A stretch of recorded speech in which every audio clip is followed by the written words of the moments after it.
Hi, how you doing? Scott Solari here with Viral Marketing, and I'm here with Nelson Vergel and Damon Jacobs. And welcome to the Power Hangout, and it's going to be fantastic. Nelson, tell us a little bit about what we're going to be going through today. Yeah, I'm very excited. This is the first Power Hangout. We're going to have a series of hangouts or webcasts, really, every month on different topics on HIV and health. And today is our first one, and we have a celebrity with us, Damon Jacobs. Damon is actually a licensed marriage and family therapist in New York City, and he's also become the national lead and educator on pre-exposure prophylaxis, or the pill to prevent HIV. He goes around the country, speaks in conferences. He was just done with an international conference in Vancouver. Very well known. He's got a big Facebook group, Prep Facts. We're going to talk about it later. And I'm very, very excited. He's actually he's a author of 2 books, Rational, Relating, and Absolutely Shootless. Tell us a little bit about your work, Damon, and your books, and then we'll go for all the questions that we have. We have a lot of questions here, and by the way, I think Scott can let us know how the audience can ask questions too. Well, hi, Nelson. Thank you so much. I am a licensed marriage family therapist in the state of New York, as well as California, where I was originally licensed. And in my experience working in the mental health profession, it seems incongruent to be a healer, to promote mental and wellness, if we're not looking at the systematic issues that often promote or exacerbate grief and trauma and suffering. So because of that, early in my career, I became both a therapist and an educator/activist, and started talking about HIV prevention in very explicit, blunt ways, even back in the 90s when condoms were the main message. Now, I am both a PrEP educator and a consumer for the past 4 years. I use PrEP daily. As you said, I speak about this all over the world, and run a Facebook group where people can ask questions and learn more about this. And that Facebook group is called Prep Facts, Rethinking HIV Prevention and Sex. And I really am so glad to be here with you. I want to thank you for inviting me, and invite any questions from anyone who's listening or hearing this. You know, PrEP is a really sensitive issue, and it brings up a lot of reactions in people, and I completely understand a lot of those reactions. And so I want to really create a space here where people can ask anything, and they don't have to worry about being politically correct. They don't have to worry about hurting my feelings. They don't have to worry about being offensive. I really want to invite that dialogue and ask people to ask anything they want to ask. Great, Damon. And don't forget, I want to hear a little bit about your books too. Yes. The two. So my books, or my 2 children, so to speak, are called Absolutely Shouldless and Rational Relating. Absolutely Shouldless talks about living in a world without the word should, without rigid and inflexible expectations that we carry about ourselves, about others, about the world. All the shoulds that we carry that result in depression and anger and resentment, and sometimes drug abuse, and in extreme situations, violence and suicide. And the other book is called Rational Relating. It is a very practical, easy guide for any 2 people in a relationship, or even more than 2 people who might be in a relationship, who want to create negotiations and agreements and arrangements to make the relationship full of serenity, with joy, and with pleasure. And with marriage equality passing, I find that everybody wants to talk about marriage equality. Nobody actually wants to talk about relationships. This is the ideal book for people that are either already in a formal relationship or going towards a formal relationship. And the common theme here between my books and PrEP is this idea that life is so much better if we're proactive, if we have the tools and the resources and the mindfulness to think ahead about the situations that might get in the way of experiencing joy and pleasure, and take action ahead of time. Great. And where can people get it? They can get it at my website, featured here, damonljacobs.com. They're on Amazon. They're on barnesandnoble.com. I think one of them is on iTunes. Pretty much anywhere where books are sold online, you can get them. Great. Or just go to damonljacobs.com. Good. Thank you. Thanks so much. Let's get into it now. So for those that don't know anything, tell us what PrEP is, and a little background on how it came about. Well, PrEP is an acronym, as you said, that stands for Pre-Exposure Prophylaxis. It is a medication that an HIV-negative person can use in order to stay HIV negative in case they are exposed to HIV in the future. It is a daily pill. The main research took place between 2007 and 2009 in what was called the IPREX trial, for those who want to look that up. And then since the IPREX trial results came available in 2010, there have been several other studies that have validated the results and also seen that this daily medication can prevent HIV somewhere between 92 and 99%. Or to put it another way, there has yet to be a single documented instance of an HIV-negative individual using this medication daily who has become HIV positive in any research setting, in any trial, or in any real-world implementation project where people have looked to see how often they take the med. Not one infection has occurred. So we know that this pill is quite efficacious when it's used in preventing HIV. And why do we need PrEP if condoms work? I mean, we have, now we have this thing called treatment as prevention, which has shown that HIV positive people that take HIV medications and bring their viral load down to undetectable do not infect others, even if having unsafe sex. So why do we need PrEP even though we have those two other prevention tools? Well, let's start with the condom issue. Condoms, we know, have been very effective in preventing HIV, and we've known that since 1985. Even with that information, we still have 50,000 new infections in the United States every year. And that number has remained stagnant since 2003. So for the last 11 years or so, we've not had any significant decreases nor increases in HIV cases in the United States. What does that say? It says that condoms are not working as well as they could. Rather, condoms are not the problem, it's that people aren't wearing condoms. And even according to the CDC's own statistics, most gay and bisexual men in the United States were not using condoms even back in 2000. So it's not that condoms are bad, and it's not that they're wrong, but and for a lot of people, they're using condoms and PrEP. But the fact that we still have 50,000 new infections in this country and that it is significantly on the rise amongst gay and bisexual men between the ages of 13 and 24 points to the fact that we need another tool. We need another strategy, another way to prevent HIV. And that's where PrEP comes in. Now, your second question about treatment as prevention.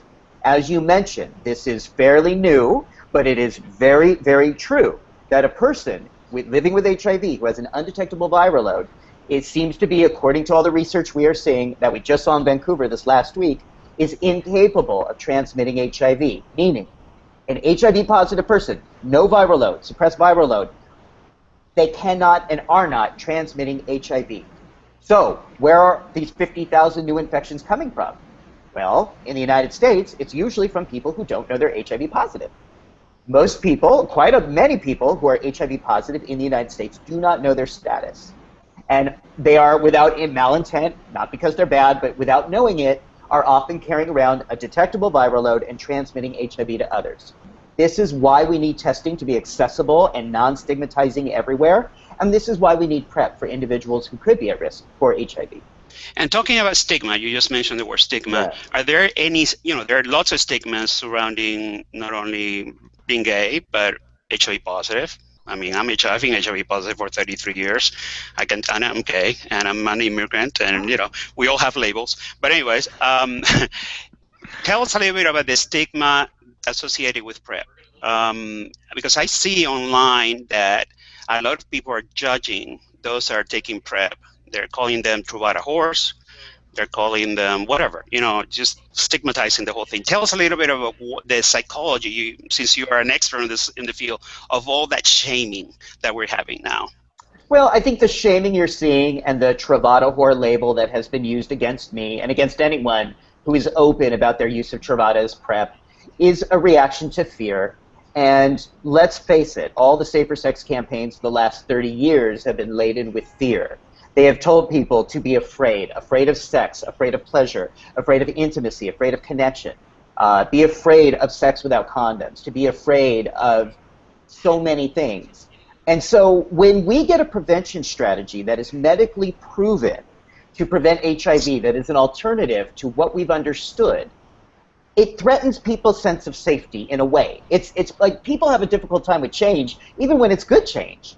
because it means that we have to think differently. And a lot of folks are uncomfortable thinking differently. So I know that as an educator and as a mental health professional, this takes time.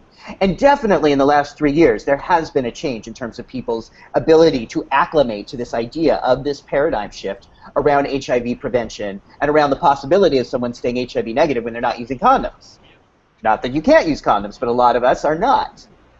But where people then point fingers and label others is when they are uncomfortable with change. And for many, many people, many first wave survivors of the HIV epidemic in the 1980s, it makes a lot of sense that there would be a lot of trauma and fear associated with the idea of gay and bisexual men having pleasurable sex and exchanging bodily fluids without condoms. There is a visceral and real reaction that a lot of people have because they lived through the worst of times, and they are still experiencing the results of that.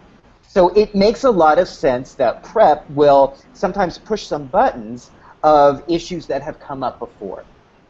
And so we work with that, we deal with that, but what I always say is that nobody's fear or labeling or stigmatizing negates the science. Yeah, good.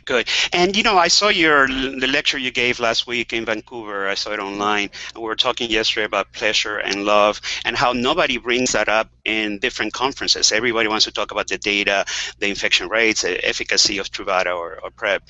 That was very interesting for me to hear. Can you tell us a little bit about the content of that lecture you gave last week? Sure. I mean, at any conference I go to, it's about research, it's about medicine, data, science, and expanding that a little bit. When I think about every safer sex campaign that I've seen for 30 years, it's always about how to avoid something you don't want. It's always about disease aversion, and sometimes using fear to get people to try to use condoms, which they're not using anyway. So what gets lost in these conversations is why people still are having sex, even at the risk of becoming HIV positive now. Why did people 20 years ago still have sex without condoms, even when the consequences could potentially be death? Because people have sex for pleasure. People have sex to feel good. People have sex to connect, to have intimacy, to have a sensational experience. And unfortunately, I think as gay and bisexual men, even the well-intentioned doctors and researchers and educators sometimes forget that when you're sitting across the room from somebody who's at risk for HIV, you want to find out for them what it means to have a pleasurable, active sex life, what it means for them to have value and meaning in terms of their sexual expression. You want to be in their world, not try to get them to be in your world if you're talking about effective strategies for minimizing risk of HIV. So I talk about pleasure and I talk about love openly at these conferences because these are words that are rarely ever spoken in medical circles, in scientific circles, in safer sex circles. We somehow forget that gay, bisexual men, as most men and women in this world, want to have sex because it feels good. Yeah, good. See, that's exactly what I wanted to hear. Who knew? I know, right? I know, but it's basic and kind of a basic concept. I know what it talks about. So it's very refreshing for you to say that. And but just anyways. to think why we've ignored that for so long. Yeah, well, we all that fear. I mean, 30 years of fear-based campaigns can do somebody some. Right. Some damage. But anyways, the barriers. I mean, there are many barriers when, let's say, whoever is listening to this webcast, and by the way, people are going to be able to ask questions later. Scott is going to explain how. We're going to get into details on how to navigate the whole process of getting PrEP, and if you have insurance or if you don't have insurance, we're going to talk about that at the end. But tell us a little bit about the different barriers, the different difficulties people are having trying to access and get PrEP, or even trying to talk to their doctors about it. Right. Well, let's start by first prefacing that with the fact the United States is the only country whose government has approved use of PrEP. So it's our FDA approved use of PrEP 3 years ago in 2012. There's no other country in the world right now whose government has approved the use of PrEP. That's a first. Right. I know. I was amazed. I mean, the United States was so far ahead of the curve on this issue. So I was very impressed by that, and still very impressed by that. But the downside is that PrEP is still not accessible anywhere else in the world easily. People still get them through international pharmacies, and there's ways to do it. And if they come to my group, PrEP Facts Rethinking HIV Prevention and Sex on Facebook, they'll learn about a lot of ways people are accessing PrEP outside the U.S. But in the U.S., that is the only country where our Medicaid is paying for it, where our private insurance is paying for it, where the Affordable Care Act is paying for it.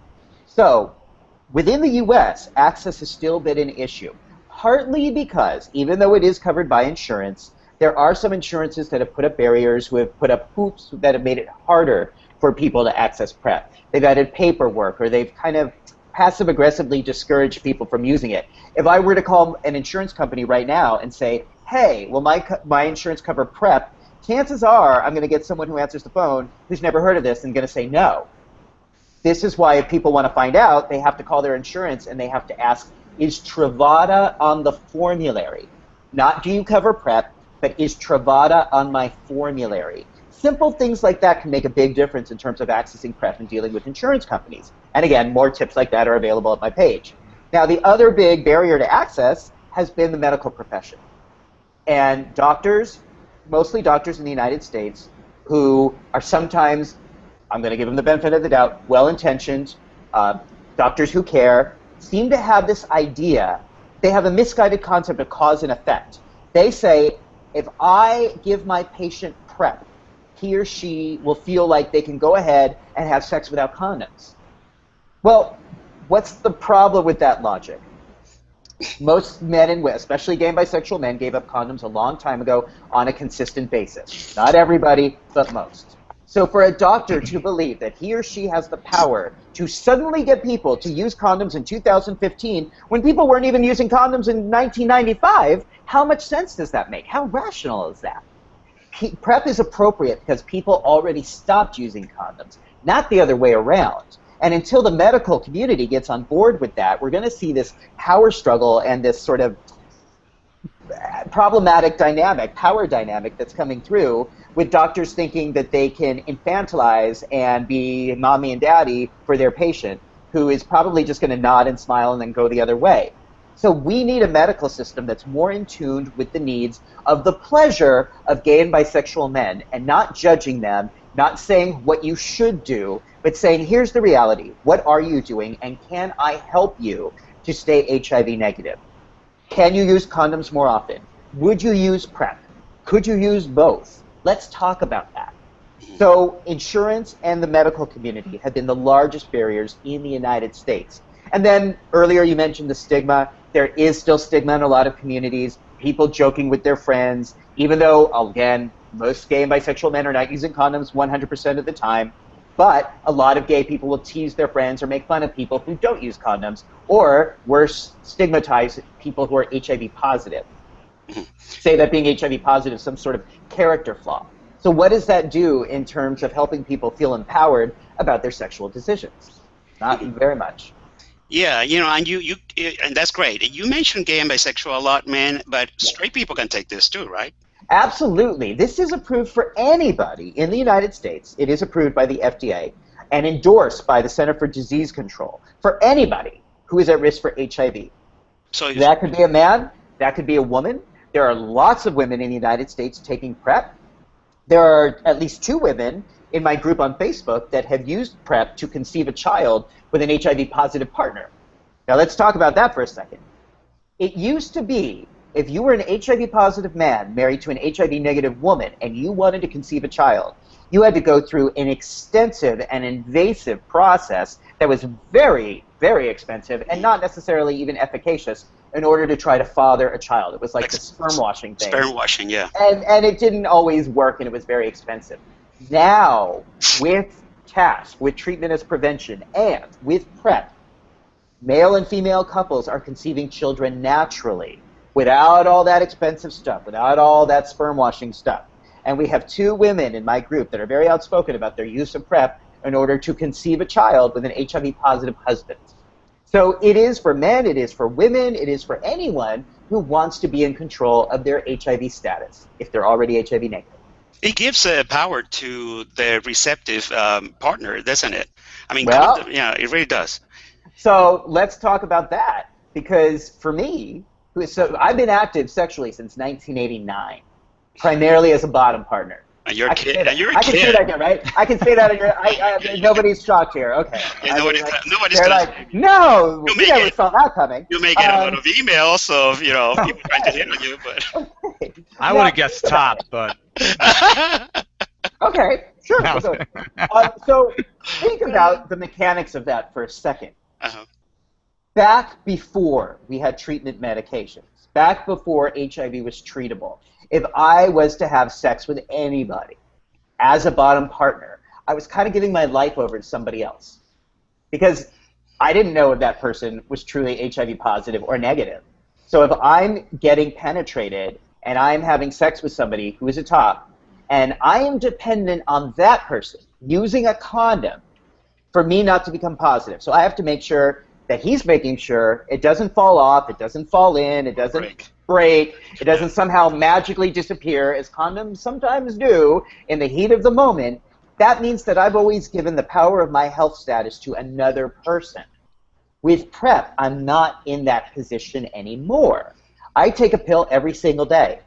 And so whether I have receptive anal sex with a condom or not, whether I'm with a partner who is positive or not, whether he is detectable or undetectable, I don't get HIV. I will not get HIV, according to what I have experienced in the last 4 years and according to everything the research has been telling us. But you could get sexually transmitted diseases, right?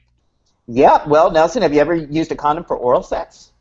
No. How many people listening and hearing this and looking at this? It's like taking a shower with your clothes on. I'm sorry. It's like sucking a trash bag. Most people do not use condoms for oral sex. I don't want to say nobody does, because some people do, but most people don't. Well, STDs and STIs are just as transmittable through oral sex, and condoms do not protect from certain STIs, depending on what you're doing and depending on what it is. If somebody is having a herpes outbreak or on the verge of a herpes outbreak, that's skin-to-skin contact, and that a condom's not going to protect you. If someone is having a syphilis outbreak and doesn't know it, they could be contagious, and you're not going to know it.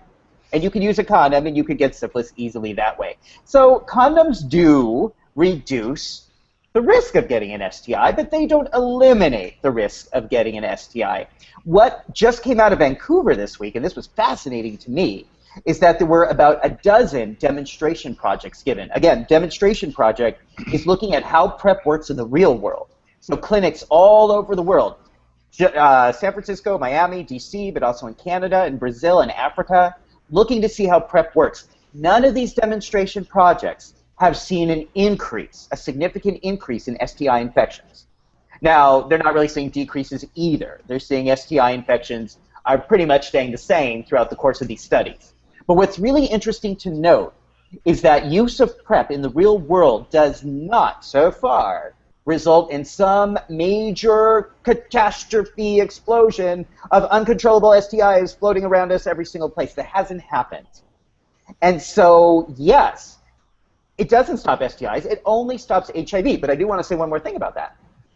When I use PrEP in accordance with the CDC guideline, that means I'm seeing my doctor 4 times a year. And in those visits, he is making sure that I do not have any STIs. So he's doing an oral swab, he's taking urine, and he's doing an anal swab. And I have to say that because it's so important for people, anybody who's getting receptive anal sex, you tell your doctor you need an anal swab too. Because if you have, let's say, rectal gonorrhea, and you're peeing in a cup, and your doctor's trying to find out if you have an STI, it's not going to show up. If it's in your butt, it's not going to show up in the urine.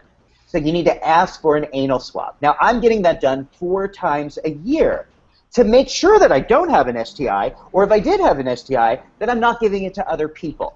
Now, compare that to somebody who is not on PrEP. Compare that to somebody who is not connected to healthcare, who might be carrying around an STI without knowing it, who might be giving it to lots of people without knowing it. So I always say that PrEP does not stop the transmission of STIs, but it does stop the spread of STIs because of those quarterly visits. So it's a program. It's not a treatment. PrEP is a program, right? It's a regimen. It's a regimen. Strategy. You have to go. You have to go. That you go 3 to 4 times a year, depending on your relationship with your doctor. Part of that too is that my doctor is making sure that I don't experience any kidney changes. About 1 in 200 people who have used Truvada as PrEP have seen some changes in kidney functioning when they have used it responsibly. And so far, in every single case where that's happened, when the person stops taking Truvada, their kidney functioning went back to normal. So there has been no irreversible side effects from using Truvada as PrEP. But my doctor's drawing my blood 4 times a year to make sure there's no changes. No Good. side effects that I'm not aware of, no kidney changes. And it's like you say, a lot of guys were not even hooked into the medical care system and we're having unsafe sex. Now, if they take Truvada, they're going to have to go see the doctor. So otherwise, I don't think you get a refill if you miss a few of the visits, right? Right. You have to see your doctor in order to get a refill, usually every 90 days. Every 90 days. So, yeah. so Now, that, I have a friend who, in New York City, who was interested in using PrEP and went to a wonderful clinic here in New York City called APACHA, Asian Pacific Islander Community Health Access, for anybody in New York City. And he went to see the doctor, and the doctor screened him for HIV and for any sexually transmitted infections, STIs. And his doctor said, "Oh, you have rectal gonorrhea." Now, my friend did not know that he had rectal gonorrhea. He doesn't know how long he had it. He doesn't know how many people he's given it to. But the only thing he knew was that now that he was talking about PrEP with his doctor, that he was going to be cured of gonorrhea and not give it to anybody else. So in that way, we call PrEP a gateway drug. It's a gateway to having a better relationship with medical professionals. It is a gateway to controlling STIs in our communities. And it has really been an effective way of people feeling empowered, not just about sex, but about their medical health in general. Who actually takes PrEP every day? I mean, I'm sure you. I've been positive for 33 years. I've been taking pills every day, twice a day, sometimes back in the days 4 times a day for that long. Actually, I take Truvada as a backbone of my treatment. I take integrase inhibitors. I take a bunch of stuff. But anyways, my total cost per year is like $60,000 on pills. So I tell people it's cheaper to keep people on PrEP and save them from having to go into HIV treatments where they're really expensive. So people also talk about the cost of PrEP and all that, but we're actually saving money in the long run by preventing all those expensive HIV infections. But anyways, so tell me, in the studies, who actually adheres to PrEP? There was a study called the Hypergay, study from France and Canada, I guess, right? The French, that actually studied people not taking PrEP every day, but maybe 4 or 5 times a week. So tell us a little bit about that too, even though it's not approved in the United States as a dosing regimen. Right. So a couple questions there that I want to address. In terms of what you just referred to as the Hypergay study, that's from France, they were the first and so far the only study to look at what we call event-driven dosage. The question being is, if you want protection from Truvada as an HIV-negative person, do you have to take it every day? Or could you just take it based on the events of your life?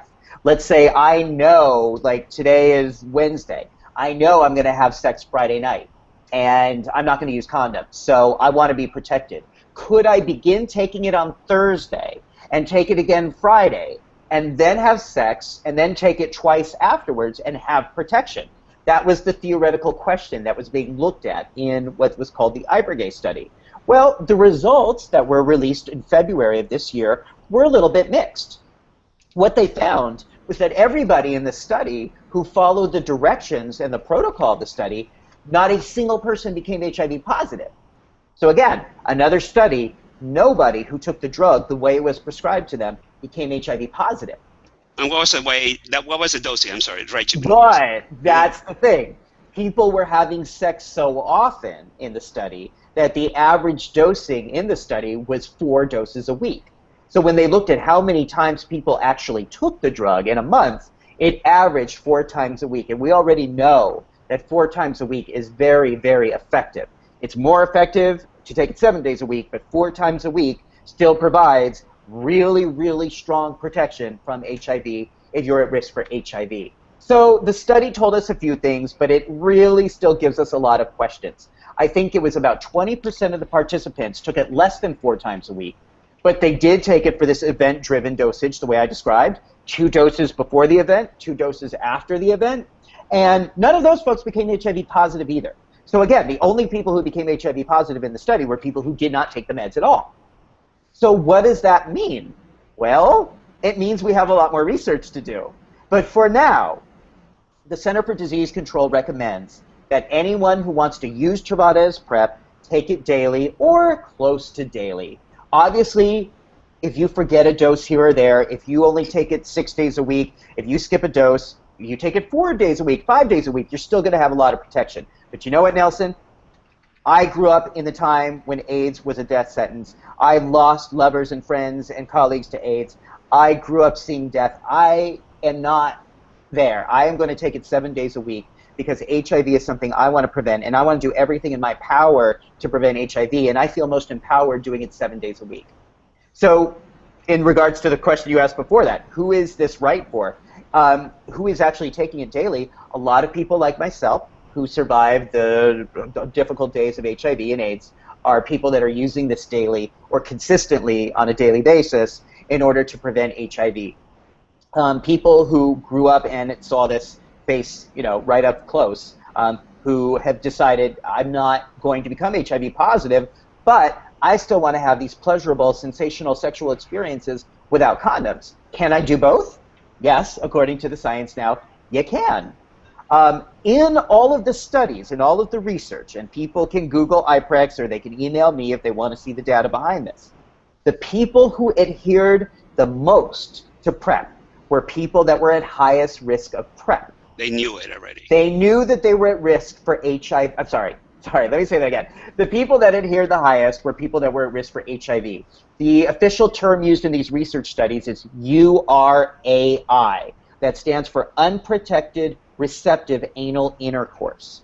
So the people who used Truvada the most in all of these research studies were people that were having unprotected receptive anal intercourse. And today, I just posted this in my PrEP group page a couple of hours ago. The NIH released results of a demonstration project that was presented in Vancouver last week that again showed a demonstration project in the US, 557 participants in San Francisco, Miami, and Washington, D.C. And again, same thing. Those that were at highest risk for HIV, those that reported having anal sex as a receptive partner without condoms were more likely to take Truvada 7 days a week. And in order to measure whether they were telling the truth or not, because that can be an issue, the scientists were doing what's called dry blood spotting to measure adherence. So they know through dry blood spotting that these participants were taking it 7 days a week. And the ones that were at most risk for HIV in general were taking it more often. Good. And for those that are afraid of side effects, we talked a little bit about the kidney dysfunction issue that it happens in one in 100, you said. 1 in 200, about. How about the nausea? Or I've heard, I've taken Truvada forever. I never had a side effect. My kidneys are great, even though I'm taking a bunch of other pills. But there are some people that may have, they're predisposed to either kidney dysfunction or nausea or fatigue. So tell us a little bit about this startup syndrome. I think that's a term you guys are using now in the prevention world. Does that go away or? Yeah, for most people, when they start, first of all, most people don't have side effects when they take Truvada. As you said, I've never had them, you've never had them, most people don't. But a lot of people do. And what that usually is nausea, abdominal cramping, diarrhea, gastrointestinal problems. And if someone is using Truvada every day, in most cases, those go away within the first 3 weeks. So doctors do, if they're doing their job, do prepare their patient to say, it is possible you may experience some side effects as your body acclimates to this new medicine. And that nearly in all cases, the side effects go away after a few weeks. And you may have no side effects at all. But those are temporary side effects. The other one that we're really that doctors are looking at quarterly is the changes in kidney functioning. And again, that is like 1 in 200, according to Dr. Bob Grant, who ran the IPREX trial. So, but, in the placebo-controlled studies, they did not see a difference between the placebo arm and Truvada when it came to side effects. I saw the table too. So actually, well, for I think the nausea and the abdominal cramping, there were significant differences between Truvada and placebo, but still, most people still did not have any side effects at all. Do you have to take it with food? Is it more than once a day? It's once a day. I take it once a day, and I do take it with food, because for me, that's easier. My stomach will react better. Not every, I mean, some people don't take it with food at all. The reason why Truvada was selected as the first drug to be studied for prevention is because the side effects in HIV-positive individuals are so rare, and that it has been known that it's a medicine that you can take with or without food. You can take it in the morning, you can take it at nighttime, you can even miss a dose, and it's still going to be very effective. So when the researchers were trying to see, could an HIV-negative person commit to taking a drug every day or almost every day, they selected Truvada because it was known to have such very little disruption in somebody's daily life. Good. I'm going to add something else that very few people talk about, and this is my own biased opinion. I don't even think this is part of the guidelines, but I'm promoting the fact that every gay man or any sexually active straight or gay person should be vaccinated against hepatitis A and B if they haven't gotten it. And also, especially for men, young men under 26 years of age, the HPV vaccine, which is approved for younger men, because we do have issues with HPV especially in the gay men population. And I think very few doctors are talking about the vaccination required, or not required, because it's not required, but to protect, sexually active people from getting hepatitis A and B. C, we don't have a prevention vaccine. We have a treatment, thank God, a cure now, but we don't have and that can be, there's some sexually transmitted data that scares us, but not as bad as we think in the United States. But the vaccination issue, I don't really hear people talking a lot about that. Can you have any comments?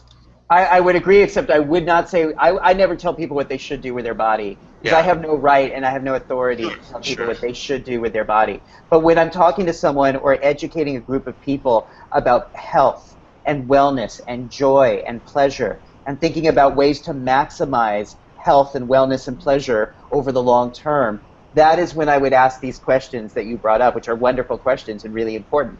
Have you been vaccinated for hepatitis A? Have you been vaccinated for hepatitis B? Have you ever talked to your doctor about the vaccine that's available for anal cancer? For anal warts?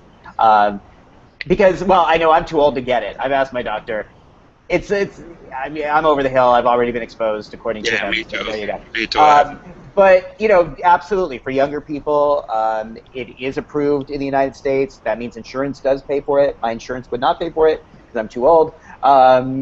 These are all prevention strategies, and they're risk reduction thoughts. See? So when we talk about PrEP, again, we're not just talking about using a drug to stay HIV negative. We're actually talking about a shift in thinking, one that's less about disease and more about health. What I've talked to doctors about is this might be the first time in your career you've really had an opportunity to talk about health care. Prevention. Because most of the work you do is about disease management.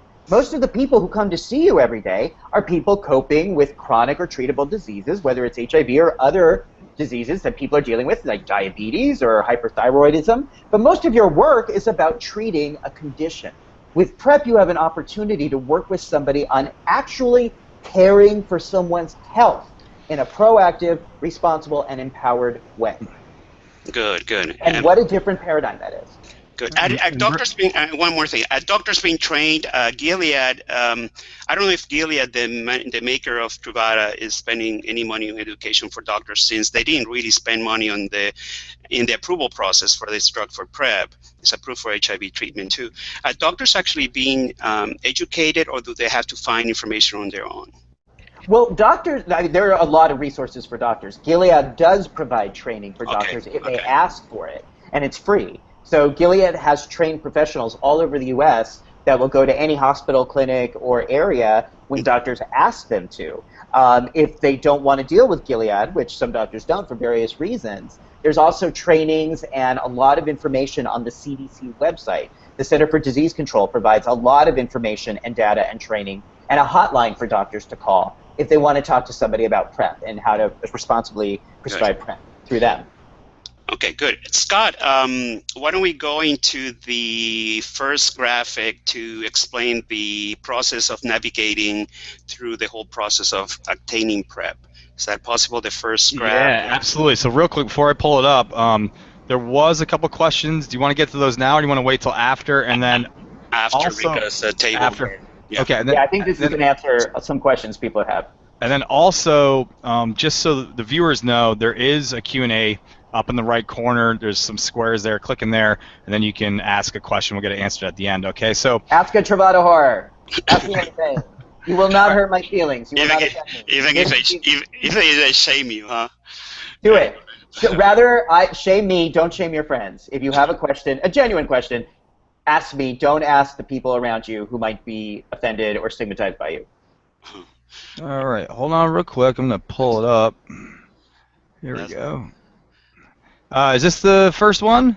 Yes, we need to actually expand it if we can. I don't know if we. Yeah, hold on. It's such a busy table, but it really is a great summary. Project Inform, a nonprofit, obviously, if you guys don't know, in San Francisco, is a national education and advocacy nonprofit organization. Put together this. It seems complicated, but it really isn't. A summary of the different steps that people go through to get access to PrEP.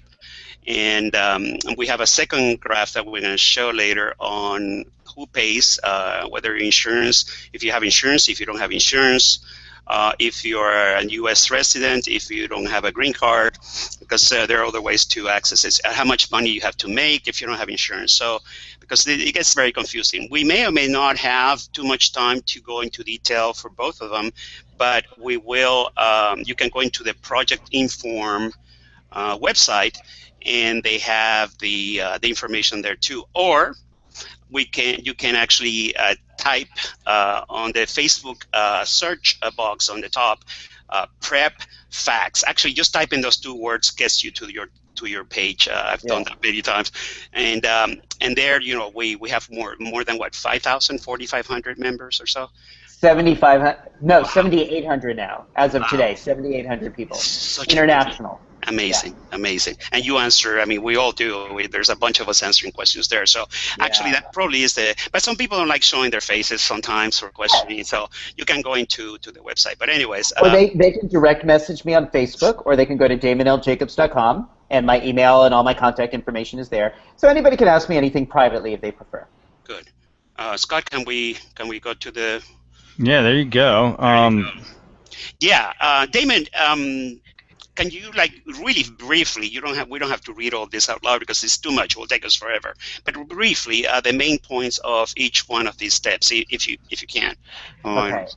I can't really see them they're coming up in a little corner of my screen. Yeah, just put it on the I'm generally familiar with the process, though, that I can describe. Scott, put it on the main screen. Just, yeah, it's on the main screen, so Damon, click on my screen, and then it should come up. Oh, okay. Okay, it's coming up. Okay. So this definitely describes the process. First thing you want to do is empower yourself with knowledge from the insurance standpoint. Again, you don't want to ask your insurance company, does PrEP get covered on my plan? You want to ask them, is Truvada on the formulary, and what tier, T-I-E-R, it is in? Because then you're going to get a better idea about what your expenses are going to be. A lot of people who are HIV negative aren't used to dealing with insurance companies and medical plans and deductibles, and it can be a little daunting in the beginning. Places like Project Inform in San Francisco and Apacha here in New York do help people through that process, but not everyone has access to that. And then, of course, they can always come to my Facebook group if they need help. But check with your insurance plan. Find a medical provider who supports your decision. That is easy to do in some areas, harder to do in others. What people are doing with the PrEPFAX group is going on saying, hey, I'm in Oklahoma City. Who are the doctors that prescribe PrEP here? And quite often there's members who have already gone through this who can help with that. Once you see your doctor and he or she chooses to prescribe PrEP, you are going to have your blood drawn. Before you get a prescription, the doctor is probably going to draw blood because they want to verify you're HIV negative first before prescribing PrEP. And they're also probably going to do an STD check. They're going to do your throat, your urine, and if they don't do it, and if you've ever bottomed in your life, ask them for an anal swab. They're supposed to know to do it, but a lot of doctors don't. So ask them for an anal swab because you want to make sure you know what's going on up in there. And then you get the prescription, you get it filled, and you start taking it. As we said, some people have side effects when they start, some don't.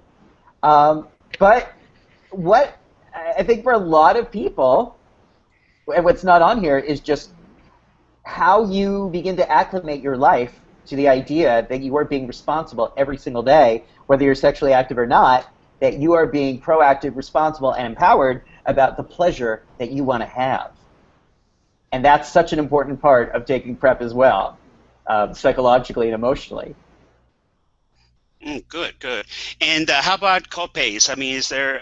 We can go into the next one. Let's go into the next, the next slide, which is probably the most important. People are really. This is not a cheap drug, by the way. I think the total cost out of pocket retail is what, $1,100 a month. Like every HIV or non-HIV drug, it's not very cheap. But thank God, the company has a patient assistance program, and there also is covered by insurance in most cases.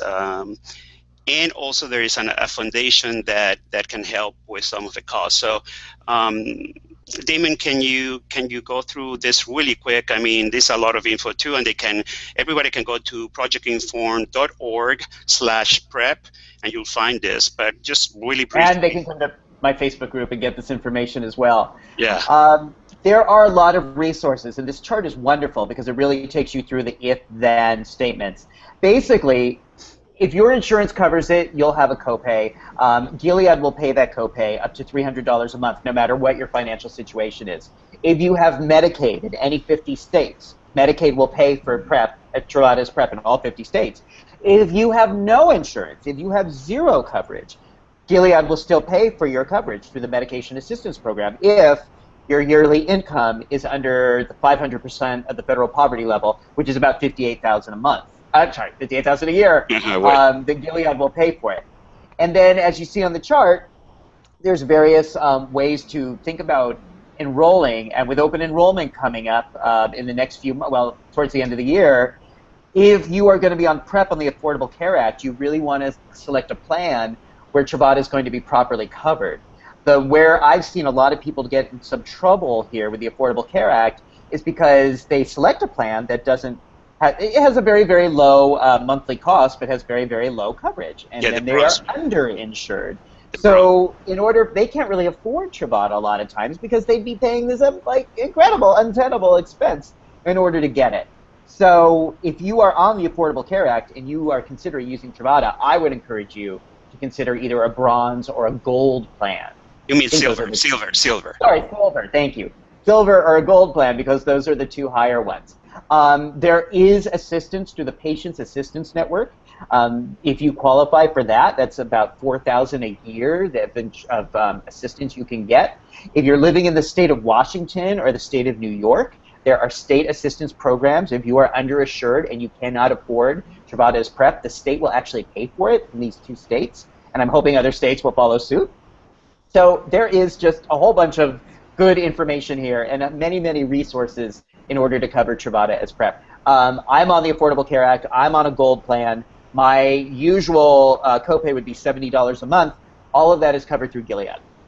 Okay, good. Are there cities thinking about covering costs too? Like San Francisco is doing it, right, or not? I'm not. Chicago, San Francisco, LA, none? Chicago was, the state of Illinois was next, and then they have a Republican governor that got elected in November, and that went bye-bye. So Illinois was going to be providing state assistance for Truvada's PrEP, and now they're not. The County of Los Angeles recently announced a month ago that they will be providing assistance as well, and I believe San Francisco already does. So you are seeing some specific counties where there is a lot of risk for HIV, where people, the counties are stepping up to provide assistance for individuals. Because again, as you mentioned, Nelson, from a fiscal point of view, the cost of treatment is a lot more than the cost of prevention. So these counties and states are actually doing themselves a huge favor by spending some money now preventing HIV versus treating HIV down the road. Yeah. I also suggest for everybody to Google their closest community clinic. Every large city has community low-cost clinics. Most of them are treating HIV, by the way, and they have many of them have case managers. they can navigate through the patient assistance programs, because it can be overwhelming.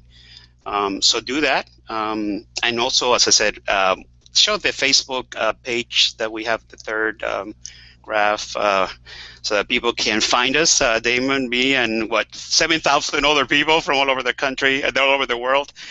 This is the Facebook page, Prep Facts.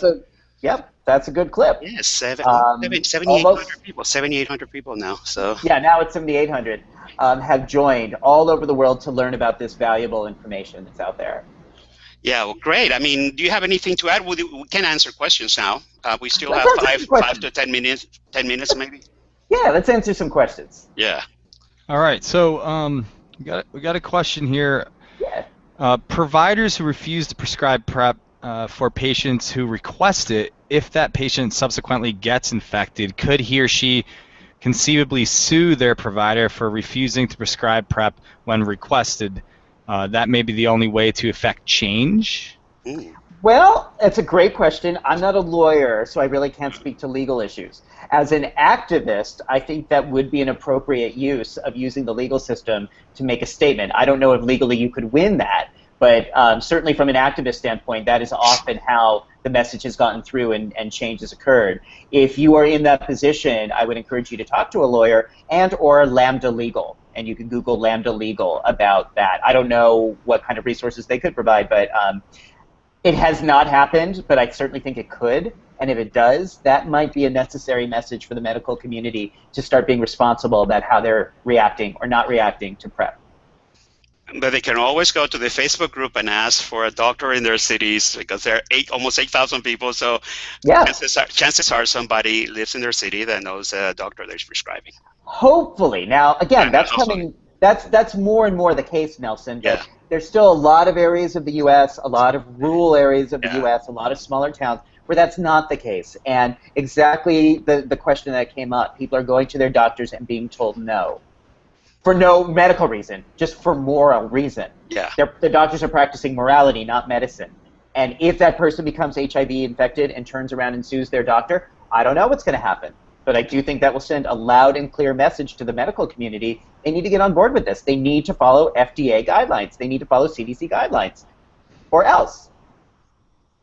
You know, the AMA says do no harm. As a doctor, do no harm. There are doctors doing harm by refusing PrEP to people who qualify for it under the CDC guidelines. They also should say do not judge. But anyways, the next question. I wish. Yeah. When someone is exposed to HIV while on PrEP, what happens to HIV inside the body? I understand that it does not replicate, but where does it go? Does it die? What happens to it? Okay. I'm not the best scientist who can explain that. Basically, and Nelson, you might have better insight how to explain this. If you go to whatisprep.org, they also have a video that sort of shows by taking Truvada every day, there's like a coating around my T cells, and if I was exposed to HIV, the HIV could not replicate, it could not duplicate, it could not copy itself in my system. That is a really basic response. If you come to PrEP Facts, Rethinking HIV Prevention and Sex, there's a lot of people who can explain it a lot better than I can. Yeah, Truvada is actually a combination of two medications. They're both nucleoside analogs that really get involved in cutting off the life cycle inside the CD4 when HIV penetrates the CD4. And it basically cuts, they're like scissors that cut this reverse transcriptase. It's an enzyme that the virus needs to replicate itself. So Truvada is actually a combination of, we didn't say that before, of tenofovir and Treva together, and both are nucleoside analogs. So what happens is that if you're exposed to HIV while taking Truvada and you're taking it every day and you have already taken it, that's another question. How long can you have unprotected sex after starting Truvada? I've heard that anywhere from 5 to 7 doses. So that's maybe a question that is coming up, but I don't want to go into that. Well, but Nelson, yeah, go ahead. I could say that because I haven't had unprotected sex on Truvada.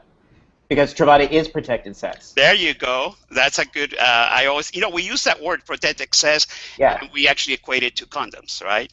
Right. Truvada is protected sex. So in order to make sure you have the maximal protection for rectal sex, anal sex, it's 7 days. For vaginal sex, it's 20 days, according to the CDC. It's a little different in vaginal mucosa, I guess. Yeah. Mm-hmm. Okay. Okay, I have another question here. There's been research showing that women have lower concentrations of tenofovir. I don't know if I'm pronouncing that right. Yep. In the vaginal tract. Should women be concerned that PrEP might not work as well for them as it has for MSM? We definitely need more science, but this is why the CDC is recommending 20 days for vaginal tissue, that it takes 20 days for the vaginal tissue to absorb Truvada, whereas in the rectal tissue, it's 7 days. Now, I know plenty of women who enjoy anal sex, so they could use Truvada and have anal sex and be protected in the anal cavity after 7 days. And these are conservative estimates. As we know from the iProgay study we talked about earlier, it might actually be sooner than that. But at our basic understanding where we're at right now, it's still 20 days for vaginal sex, 7 days for anal sex. More research does need to be done as far as how it affects vaginal tissue. And I just have to add to that transgender people, for the most part, have been left out of all of these trials. So when I'm talking about men and I'm talking about women, I'm talking about cisgender, meaning men and women who were born with the sex that they are most comfortable, that they fit into. We actually don't know how long it takes for Truvada to build up in the system for a transgender man or a transgender woman. Transgender women have been included a little bit in research studies, but transgender men have not been included at all. So unfortunately, now there's no hypothesis to suggest it doesn't work just as well in a transgender man or transgender woman, but we can't absolutely say it does because they've been left out. Got it. Okay, another question here. The Vancouver Consensus that was signed called on governments to remove policies and legislation in order to make PrEP accessible to all. Were there any discussions or decisions as to what specifically will be done to affect this? Good question. My understanding is that, of course, we're talking about so many different countries. What needs to happen first is that the pharmaceutical company needs to apply with each country's medicine regulation board, and a lot of, it's different in different countries. But Gilead needs to at least apply for this kind of approval in each country, and that they haven't always been up to date and stepped up to that the way they could have. Nelson, do you know more about what's going on? No, not at all. You're the expert. I mean, I really feel especially really bad for all the other countries. The Europeans are posting a lot on the group, people from other countries, and I have no idea where we are when it comes to approval of PrEP internationally. Do you have any idea what is the next country? Canada or UK? The UK? Do you have any idea? I don't know of any country that's immediately close to it. Maybe the French, since they've done so much research. That would be great. Yeah, I hope so. Maybe somebody it's awful. I mean, how is it possible that we have such an effective way to end HIV and the U.S. is the only country to step up to that? It's preposterous, but this is where we're at. Well, maybe we need more activism, and I'm sure there are activists everywhere. Yeah. Yes. Okay, the next question. All right, Damon, why are you so cute? I told you you're gonna be a hero. Give my mom and dad credit for that. That's from Robbie from Fort Lauderdale. But maybe talk about pipeline of future PrEP products. Oh, great question. Great question. Well, there's avac.org, AVAC, and they have a list of about close to 50 demonstration projects that are taking place around the world. And again, demonstration project means, does PrEP work in the real world? We know that it works in research trial settings, but does it actually work in the real world? That's the next step. That's what's happening in the pipeline as far as understanding Truvada as PrEP and how this is going to work. As far as other meds, there are other meds that are currently being studied as pre-exposure prophylaxis. There's other drugs that are currently being studied in clinical trials. There is the HPTN 069 study called the Next PrEP study that's currently underway in various parts of the United States and Puerto Rico. There's also gels that have been tested. We haven't seen a lot of success with that, but something called microbicide gels. A question, could a woman or a man use a gel in their anus or vagina and have that protect them from HIV? We haven't really seen it be effective yet, but that is being studied in clinical trials. And then the other thing that's being studied in the pipeline right now are injectable PrEPs. There are studies going on in the United States looking at the efficacy and safety of an actual injectable. So let's say I don't want to take or can't take a pill every day, but I could go to my doctor and maybe once a month or every 3 months get injected with something that will keep me HIV negative. That is another option that's being studied. So when we talk about PrEP, when we talk about pre-exposure prophylaxis, right now that's synonymous with Truvada. But it won't always be that way. Eventually, PrEP is going to be like a whole toolbox of interventions for people who want to stay HIV negative. Awesome. That's where we're at. One more question from does PrEP lose its effectiveness? Now, you kind of already talked about this. If someone uses it intermediately, or meaning like if they take it for a while and then stop, but they're abstinent at the same time, and then start taking it again when they're not abstinent, that's just a yes to that question, right? I mean, it does not lose its efficacy if people start and stop. So it was designed as a strategic strategy that people could start and stop, much like women do with birth control pills. You take it when you are at risk for an adverse consequence of sexual pleasure. You don't have to take it when you're not at risk for HIV. However, that being said, you really need to know one thing, and if you remember nothing else about this, you got to understand one thing. If you stop taking PrEP and you decide later you want to start again, you must please get verified as HIV negative first. I can't emphasize that enough. All the crazy critics and people who are against PrEP out there, there's only one agreement I have with them, and that one agreement is that it is dangerous for somebody to start and stop on their own. They can stop on their own, but if you're going to restart, you must do this in tandem with a doctor or a nurse or physician's assistant who can verify you are HIV negative before you begin. If you are HIV positive and you do not know it, and you use Truvada just by itself, there could be some adverse consequences for your ability to respond to treatment down the line. So please, start Truvada with a doctor. If you choose to stop, that's always better to do that with a doctor. You may say, hey, right now it's summer, and I'm going to run off to Fire Island and have a lot of sex and take a lot of loads, and once September and October come around, I'm really not going to be sexually active anymore, so I don't really need to be on PrEP. Okay, cool, that's great. But if you are going to restart for spring break next year, you must please get your HIV status, negative status, verified first. If you do, we have seen no diminishment in efficacy. It does not work any less in your system if you stop and restart, right? Just please do not restart without a doctor. And if you restart after a HIV test, wait at least 7 days after you start. We'll take it for 7 days. You still are going to, for anal sex, you're still going to need to take it for 7 days. Yeah. Vaginal sex for 20 days. Yeah. That's the most conservative estimate of how effective it becomes right now with what we understand, with what the CDC is saying, right? But I want to say that, you know, well, of course, earlier we said PrEP stands for pre-exposure prophylaxis. But there's a different acronym that I use when I'm thinking about PrEP and when I'm teaching about PrEP. And I mentioned it earlier, that is proactive, responsible, empowered pleasure. Proactive, responsible, empowered pleasure. I like that. Right? So when we think, thank you, when we think about those terms, what that means is it's inclusive for people that are HIV negative, and it's also inclusive for people that are HIV positive in terms of making the most proactive, responsible, and empowered decisions about their pleasure as well, which for most HIV positive individuals right now includes treatment as prevention, which is TASP. For a lot of HIV negative people, that means using PrEP. And for some HIV negative people, they're still using condoms only without PrEP. And if they can do that 100% of the time, that's great.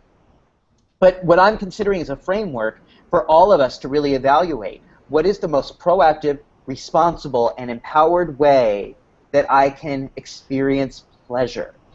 And that PrEP allows us to begin to ask these questions for any man, for any woman, of any background, of any HIV status.